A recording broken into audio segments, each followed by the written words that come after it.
It was just popping into my head. I was like, how do they do this? Maybe one of these days we can look it up. A real way to do a podcast. Maybe. I don't know. This is going fine. Your guide, WikiHow. How to conduct a podcast. I'll figure it out later. Yeah. Here we go. Let's go. Adventure Guys. Adventure Guys. Now is time for Adventure Guys. Happy Friday, Eric. Yeah. Happy Friday, Nick. Oh, yeah. Hey, welcome to Adventure Guys, a podcast for humans and dogs. My name is Nick the Human. And I'm Eric the Human. And I just gave away that we don't tape these the same day they come out or something. I don't know if there's any sort of pretense for podcasts out there, but some of the magic has just been revealed, you know? Yep, we put a full 4 to 5 days of post-production into these episodes. Eric does, mainly. I'll do a song here and there. But yeah, it's good to see you. I hope you had a good week. I did have a good week. Yeah? Well, are you acquainted to your whole job and everything? Well, acquainted to the constant misery that my new job brings. Oh, no. Due to the schedule? Due to the reverse, the nocturnal life you've taken on? Yeah, that's fine. It's just, I told you, it just seems like such a freaking waste of time to be working an hourly job that is totally separate from my goals and interests and desires and that of the human race. The job that I perform has no function on making the world better, making the world different. Well, you said before you're working at this company and you're like overnight stock stuff. So you're getting goods that people want in their lives and you're helping them get. Fuck those people. Okay. Those people suck. I was trying to find some silver lining in there. Well, it's temporary, right? This job. So at least you can remember that. Yeah, temporary until the music industry exists again. It'll feed something into your art. I'm trying to be optimistic. It doesn't sound great. Okay, here's the problem I'm running into is that it's definitely lower stress than working in music for money, even though that's what all my training is in and where all my passion lies. When I'm working for money with music, it's usually for someone else. And there's usually deadlines and the clock never stops. I'm always on the clock and it's very stressful doing that kind of work. So that doesn't exist. I clock in and I just do some bullshit and I clock out and it doesn't matter anymore. The problem is it requires a lot of recharge time. Like I'm pretty useless when I, get home from this job and before I go in, it really takes like a day to adjust to like getting back into a schedule because working overnight. So I'm on my third, I work 4 days on or 4 nights on, 3 days off. So I'm on my third day off now. And today was a productive day, but it takes a while to get back into a brain space. Where now you're saying that your days on work, you can't even be really working on too much music because you're just so fucked on those days. Yeah. That's hard. It sucks. It sucks. Everything sucks. You had a good week, you said. Well, so I work for a large retailer that sells Nintendo Switches, and I used my employee discount to buy a Nintendo Switch, which is the first gaming console I've owned since Nintendo 64. Wow! And I've been saying for the last 4 years since they announced the Switch that I would buy one. Yeah, and I've now gone 3.5 years into its lifespan, and I finally bought the console I've been saying I would. All right, dude. Well, that's fun. Yeah, so I played today. I played a Nintendo 64 game on it. Oh man. Well, I'm glad you got that. It sounds like you deserve it with all that work. Nice. Yeah, whatever. It's just a nostalgia trip right now. Yeah. I think that's what a lot of the world is doing. You know? I'm starting to feel really guilty that I haven't finished demoing this Holophonics album. But it's not like we're gonna get a chance to record it anytime soon anyway. So our timeline I wouldn't be so hard on really- yourself. You also finished recently that gargantuan recording project that we talked about. So Yeah, and that's not even announced to the public yet. you got Hopefully some time. we'll be able to announce that next month. We're waiting on the I can't even say who we're waiting on. Yeah. Well, that's cool, man. Nice. Well, you play any video games recently? no. My roommate plays Call of Duty, and that's about it. I have not been playing video games. I've been pretty beat from work, and I had to do some more. We do Bring Your Kids to Work Day. So me and my friend, me and Mara, every year play songs for Bring Your Kids to Work Day. So it was the 9th annual Bring Your Kids to Work Day, and this one was virtual, obviously. So we did like 4 like condensed pop songs, and I recorded them, sent it to her, and then she put her vocals over it. But we usually do like 10 of them, maybe, like, and we'll do medleys. And we've played kids' birthday parties.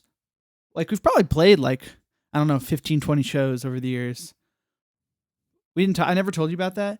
We did No. Yeah, kids. So your birthday coworkers bring their kids to work to be entertained by you. Yeah. Well, and then somebody else does like reading songs, reading like children's stories to the kids, and they give them candy, and there's some other activities I think in there. But yeah, we're like the big musical guest. We've been doing it for 9 years. They can't get like Lizzo. Well, I don't really know. I don't know why they haven't. I guess they really could have stepped it up, but like, I think this is just like part of the charm or something. And or you should. All right, fine. Book Lizzo, and then you and Mary can open for Lizzo to play for Bring Your Kids to Work Day. yeah, I could. I mean, the thing is like, out of record label, we ask our artists already to do a lot of stuff they probably don't want to do in the name of promoting their music. You know, so I don't think we want to like push those that there. Is December kind of a slow month in the big time major label music industry? Because it usually is a pretty slow month for me. It is a slow month, you know, for like music, and I think just entertainment in general. I mean, in the entertainment industry, it seems like, especially music, it's like one of the big perks is that everybody kind of just takes off, especially the last 2 weeks of December, like it's high school or something. Like, everyone just disconnects, and like literally you can't get them on email. And it seems to be some sort of like big industry-wide hand-holding where it's like, you're not going to email me, I won't email you. Okay. And then everyone just goes off, and it's like part of the culture. So it's really nice. The thing you might have is if like you are working with a huge artist that's playing those like jingle ball shows or big time radio shows, those will be involved. Some stuff here and there, you know, lots of singles. I was involved in like marketing some of the Christmas music this year, so there was like some stuff going on with that today. But dude, today is actually my last day of the year of like actual work, and I'm not going to work until January 4th. And it's right on. So you got a little vacation. I'm actually gonna try to work on some real music, build some acoustic sound panels. I need to record some demos. Yeah, it's gonna be good. I think, 4 years ago, I toured during December, and I went down to Florida. How'd it go? And I mean, you know, the shows weren't big. Yeah. But I did get to swim in Fort Lauderdale in December. Well, you know, one rad. of the things I just wonder is like, it's a cold month and it's hard to tour, and I guess touring in the winter months might be harder, but like, I feel like generally when it's not pandemic times, people are ready to be social for all of December. Like, and so the idea of going out to a show or doing something social, I feel like is more appealing than say in January or February. Yeah. Well, I am thankful that the Holophonics got to tour this previous January and February, because that was like the last opportunity to tour, period. But that was very atypical Mhm. for us to be on the road in the winter like that. Yeah. Well, hopefully you'll be more on the road soon with the vaccine coming. We'll see. Yeah, that's still touring is still Yeah, it's a ways still off. a little ways away. Yeah. Yeah. Well, until then, maybe we can just keep doing this and eating delicious watching food TV and cooking. talking about it. Yep. Maybe I'll get into doing some of those. Maybe I'll make a sourdough bread. Maybe I'll even make a warm apple pie. She showed up in this episode. I know. I was not expecting it. I gasped when I knew it was going to happen. Let's discuss the episode and my favorite character. Episode discussion. Yeah. Oh man, I love Tree Trunks. She was in the little icon on HBO Max before I watched it. I went, yeah. I went, oh, Tree Trunks. Famously not a Tree Trunks fan. I know, and I didn't realize how much you weren't until like I started getting really into Tree Trunks. And I was like, oh, I know you don't like Tree Trunks, but what about this episode? What about that? And you're like, yes, I've seen all the episodes. I don't like her. And I was like, oh man, like it's deeper than I thought it was. I thought it was a mild, just like, I don't like those episodes that much. But it's you get annoyed by her. She makes me feel uncomfortable. I know. I think that's why I like her. And why you like Onion Oh, also. I love Onion. Oh, Onion. He's so curious, as that's how Sean puts it. Oh, I love those characters. But anyway, we do get talking about one of the big buzzwords that I talk about, Sean's talk about, is lore, which a lot of cartoons don't get into. This show does. And my gosh, did we get a lore-filled episode with this one. Yeah, I thought about that a lot. This episode was just packed with content, and it seems a little like fan servicey. Like, hey, let's give you guys like a whole bunch of story stuff, like everything that you want to know about Jake's backstory. Let's dump a whole lot of stuff on you. The episode itself didn't have that many like memorable beats, I don't think. They just packed in story, and that's fine. You know, as one of the episodes that does that. Yeah, totally. And I think also it was given Joshua and Margaret, or how do I say it? How does she say Joshua? Joshua. I don't know. And Margaret. I don't know. They talk all old timey, like they're like P.I.s in the 1920s or 30s, which they kind of are, given how like they like set up how their lives are before Jake and Finn arrive, or his brother Jermaine. Yeah. So what I was gonna say was, I think due to like those characters, Joshua and Margaret, that they they're not as jokey really. Like how they talk is jokey, but like they are serious and they are like parents. So there's not like as many big gags. Like big things happen, but they're not gonna like lay out a funny BMO line or something, you know? Right. But it was cool. I mean, we do see BMO in the beginning when it's Jake's birthday and they're all chanting for him. Chanting birthday. He eats an entire cake. That was great. I appreciate that they didn't sing the birthday song, that they did some weird, awkward birthday chant instead. Yeah. Because the birthday song freaking sucks. Everyone hates that song. It's like, however long it takes to sing it, 15, 20 seconds, are just like, oh my gosh, I'm never getting these 20 seconds back. Every time it happens, like, we really have to do this. It's not ever going to sound good.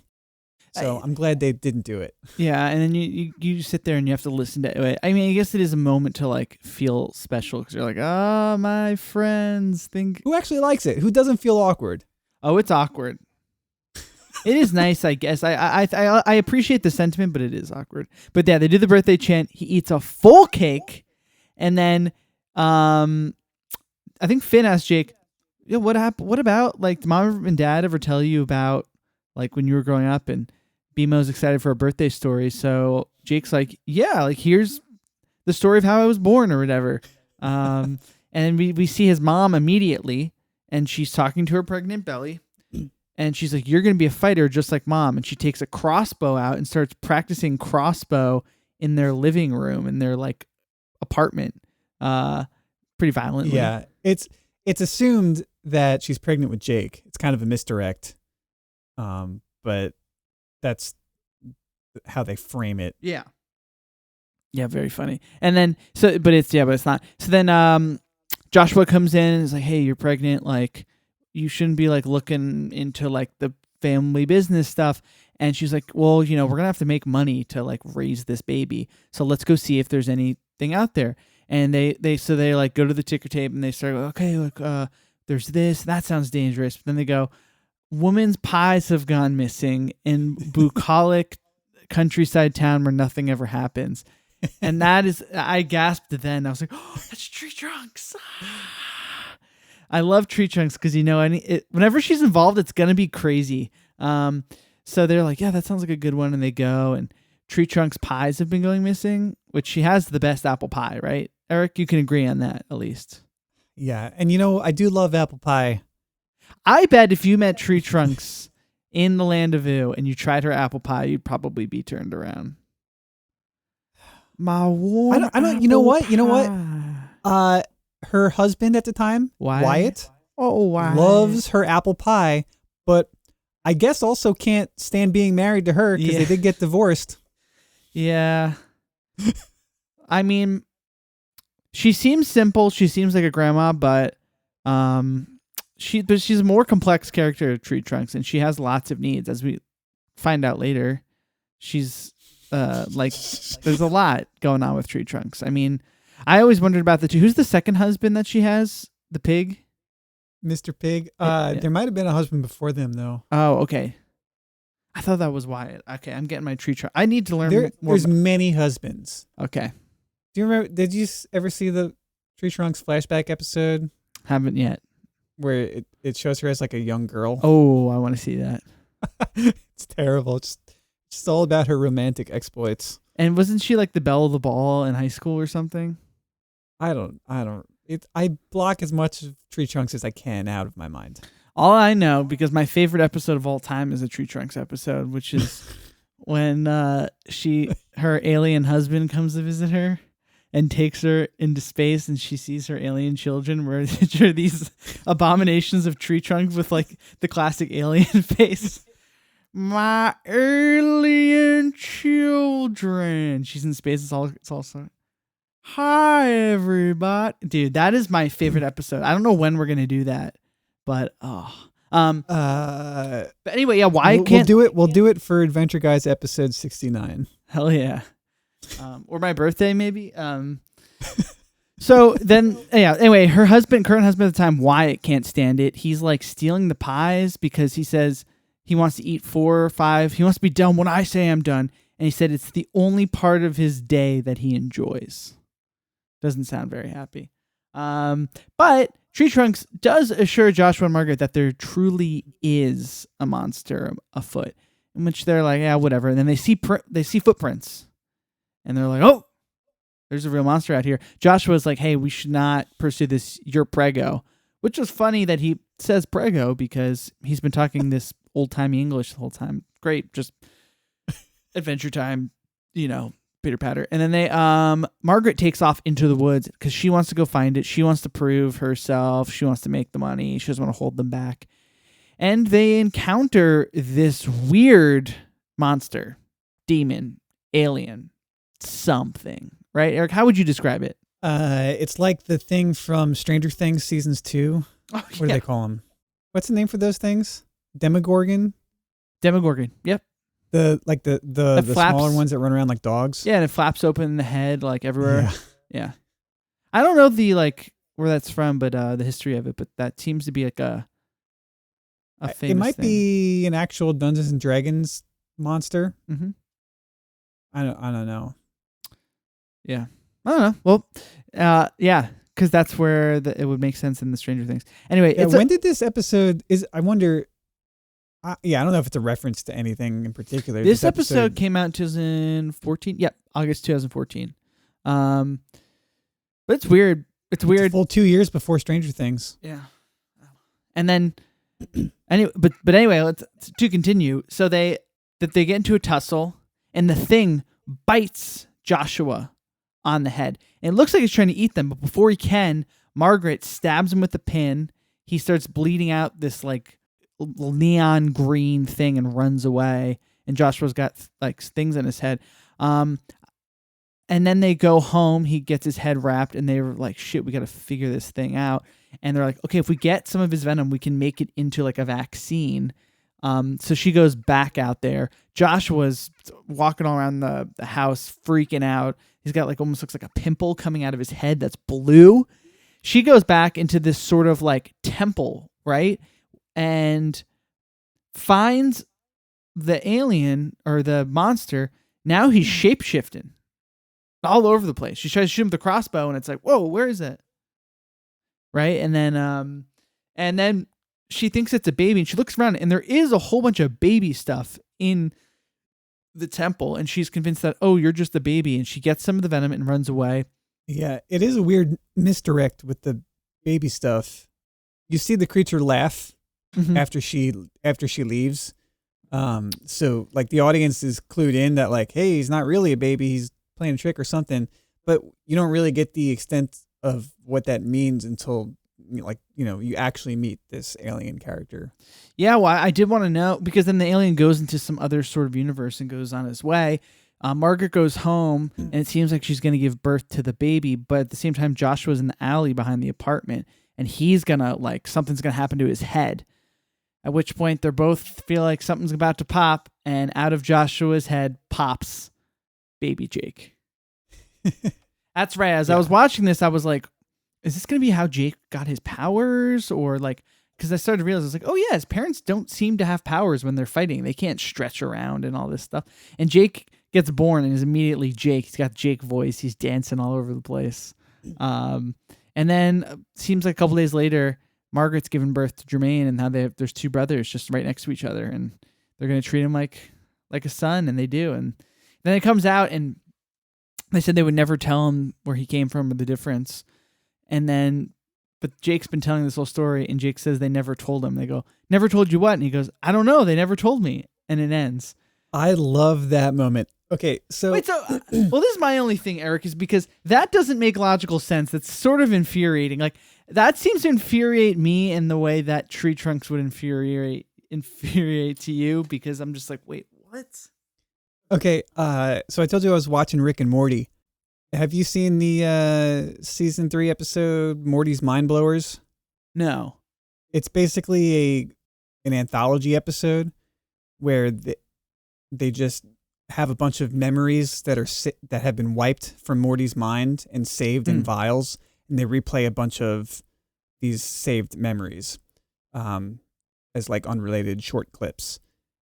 And you get, as the audience member, you get involved in these clips, and you kind of forget that they're supposed to be from the perspective of Morty, like they're his memories. And then you wind up watching things that don't involve Morty, like there are scenes with other characters outside of what he possibly could have witnessed. And you don't notice that it's happening, but then Morty actually brings it up, and there's like a bit of like a fourth wall break. And like, how did I have a memory of those other two talking at a completely unrelated time?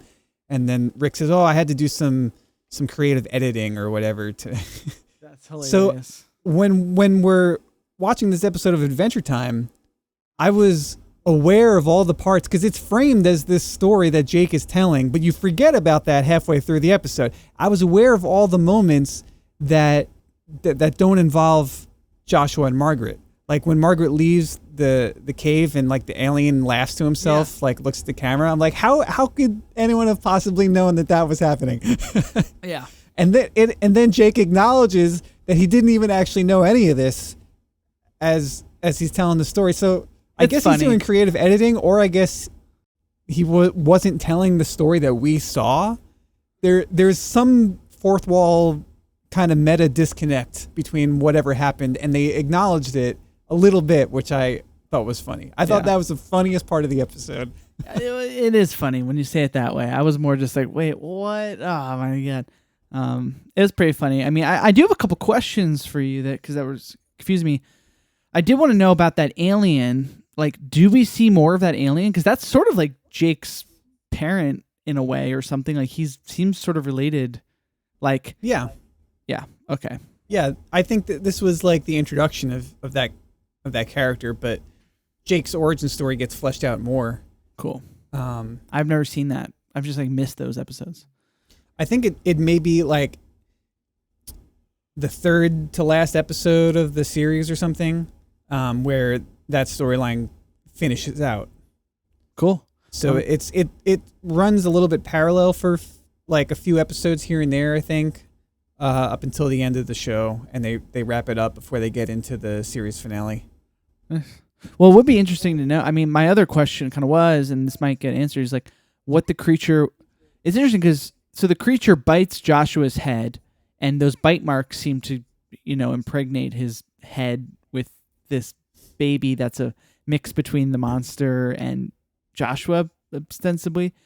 But I was just curious because it looked like the monster was trying to do something more. You know what I mean? Like, it looked like he was trying to like full on eat Joshua.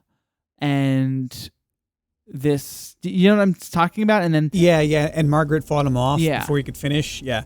I wonder if what he I was don't know. trying to do or make him one, or I don't know. That it's pretty interesting. And then I mean, the other question I have is to you is the baby stuff. That was weird. Like, why was all that baby stuff in this like old rundown temple? I mean, well, if you don't already know like how this alien character shakes out with his story, like, do you want me to spoil it? Oh, well, maybe not. But that doesn't make sense later. Yeah.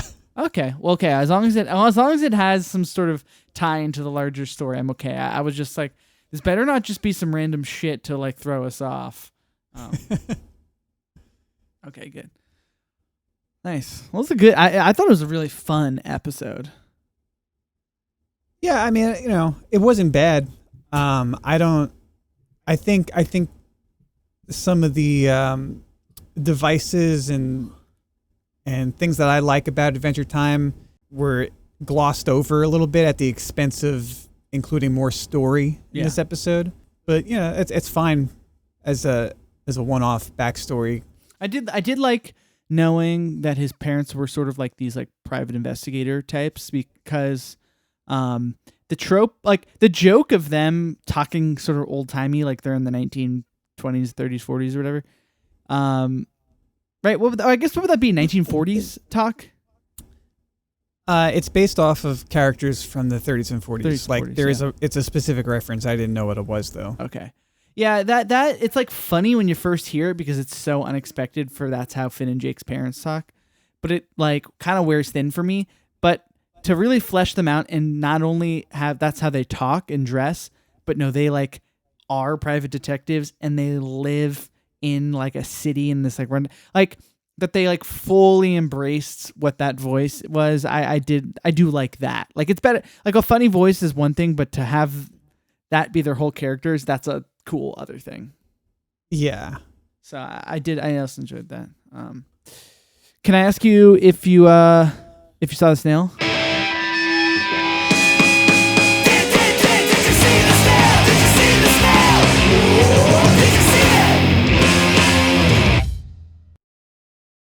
Eric, did you see the snail? No. Nick, did you see the snail? No.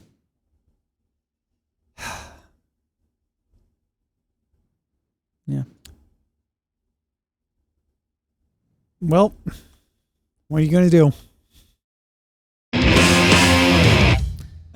Next time. Yeah. Miscellanea Mania time? Oh, yeah. There's things you may not know. Those Eric and Nick will show you all the trivia in miscellanea. All right, Eric. Give us one piece of Miscellanea Mania trivia. So, Yeah, so Joshua and Margaret are specifically based off of these characters, Nick and Nora Charles from The Thin Man, which is a book and film series from the 30s and 40s. I'm not familiar with it at all. I'm looking at it right now. I mean, it's clear the gist of what they're referencing, but I just don't know that specific material. Dude, it's my friend gave me a book by this writer to read. I need to read it now. This is a sign. I read my first sort of noir book called The Big Sleep earlier this year, which was really fun to do. I don't know if I talked about that on here, but like that was in the Lost episode. The Lost episode. Yeah, Raymond Chandler. It's a Philip Marlowe, and I don't know. I started reading some of that stuff, and I wanted to know the history of it. But that's interesting. I have one which I thought was cool. Okay. It is the longest title for an episode in the series. That's funny. I was going to bring it up too. Yeah. What's your source on that? The internet. Is that true or is it not true? So okay, I read that it's on the Adventure Time wiki. Yeah, I just went with it. Has the longest title of any episode. I was like, okay, Joshua and Margaret Investigations is kind of a long title, but that's not like an obscenely long title. That can't be true. That can't possibly be true. So I even just thinking about episodes we've done, right? Thanks for the crab apples, Giuseppe. That's a pretty long title. Yeah. Right. So I went and I looked at just that one other episode to count the letters. And Thanks for the crab apples, Giuseppe has 30 letters. And depending on your interpretation, Joshua and Margaret Investigations only has 29. Wow.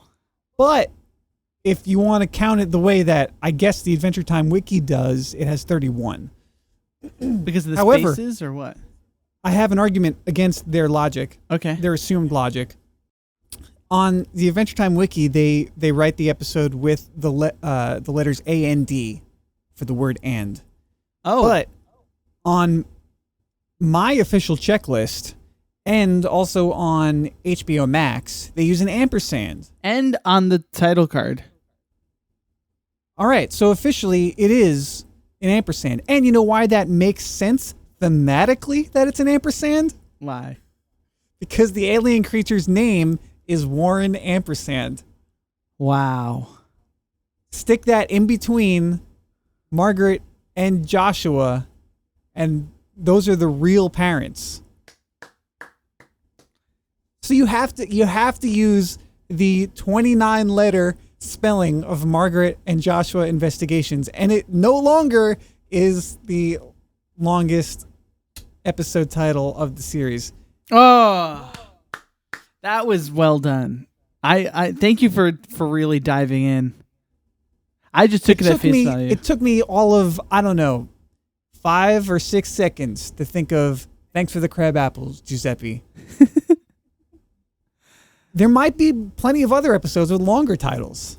That's hilarious. There's got to be. I don't know why I just was like, okay. I'm glad that you brought it up because I was ready to go with this shit. Yeah, you were there. You were locked and loaded. I got angry. I was like, this couldn't possibly. I mean, this really just calls into question all of these wikis, doesn't it? I know. Yeah, what qualifications do you need to edit these kinds of things? I don't know, man. I don't even know. I think everyone can. Oh, this looks locked. I don't know. Fucking know. But somebody should go and update it that's listening. And it's a big Adventure Time head, maybe. Yeah, so I guess, and Joshua and Margaret, I guess I don't know a ton about them, but are they like paranormal investigators? Like they showed like the demon illustration. Do they mainly just search for like monsters and stuff? I think maybe not explicitly, but that's just part and parcel with the job in that time in the land of Oo. That is what a job is.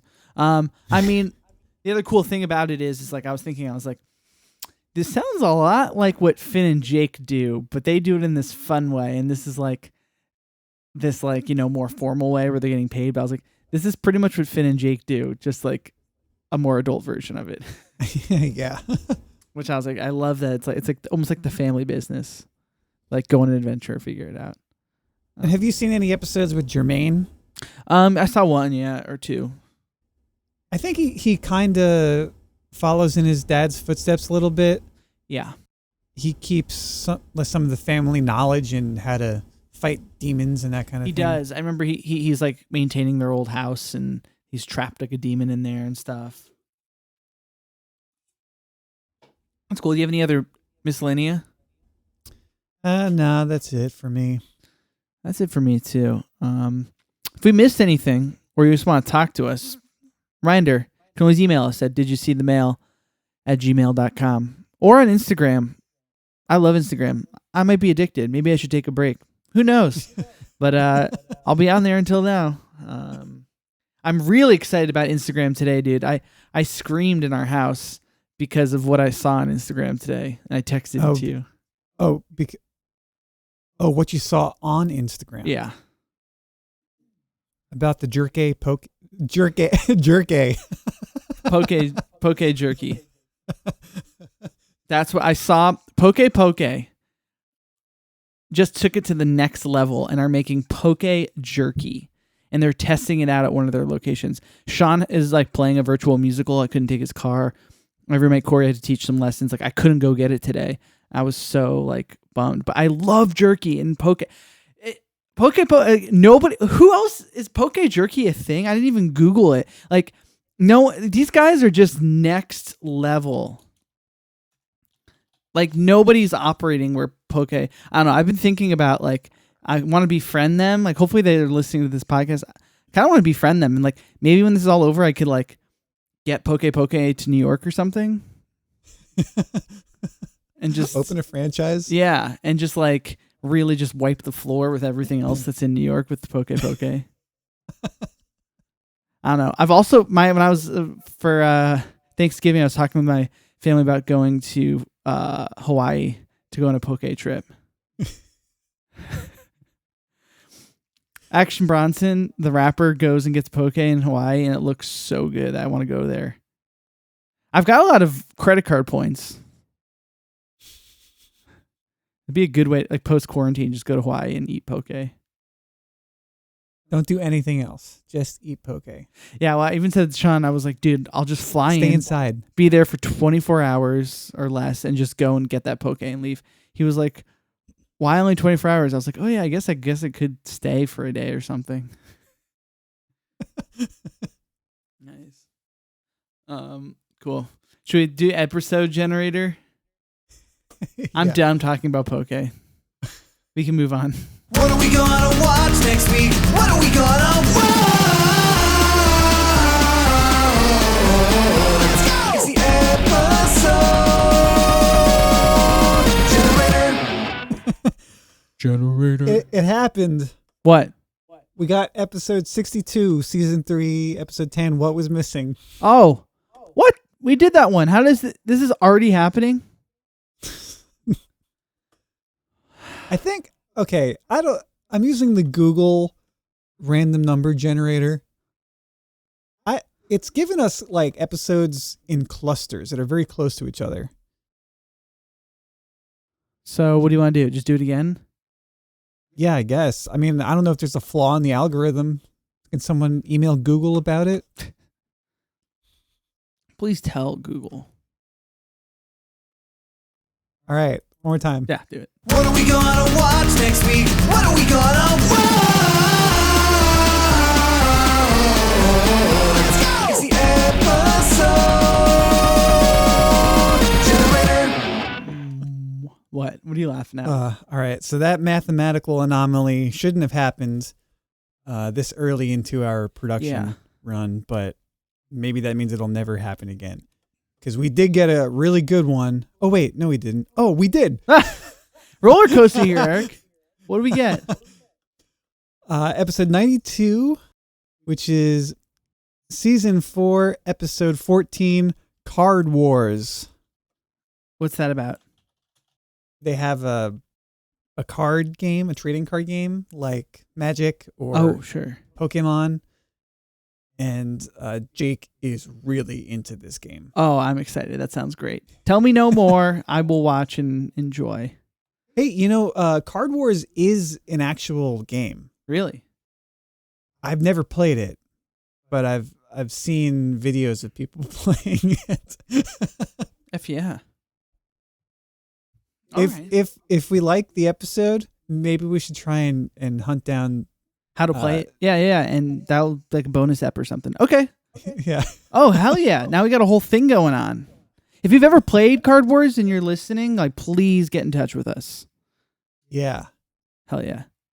Maybe there's like an online league or something. Let's if anything does, it's something from Adventure Time. All right, cool. Let's do it, man. Hey, yeah, if you're listening, email us. Thank you for listening. We really appreciate it. We're getting on episode 20. This thing's real now, and we appreciate there's some people who've been riding with us this whole time. It's awesome. We want a relationship with you. Get in touch. And rate us on iTunes, subscribe. You can go to, what's the URL? Anchor.fm/Adventure Guys Podcast. Yeah, that's where you can follow up and even throw us a buck or two, which would be really nice to help us keep growing the podcast. Give us 1 cent per month. It would be funny.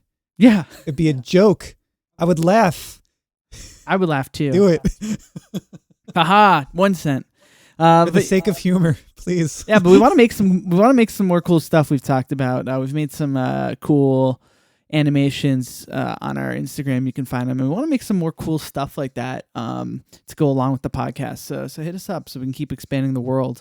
And tell 2 friends. I raised the stakes today. Oh shit. 2 friends. It's a big commitment. I know. Fuck. But yeah. Okay. Anyway, thank you. We love you. All right. Good app, everyone. Yeah, great app. Bye. Peace out, y'all.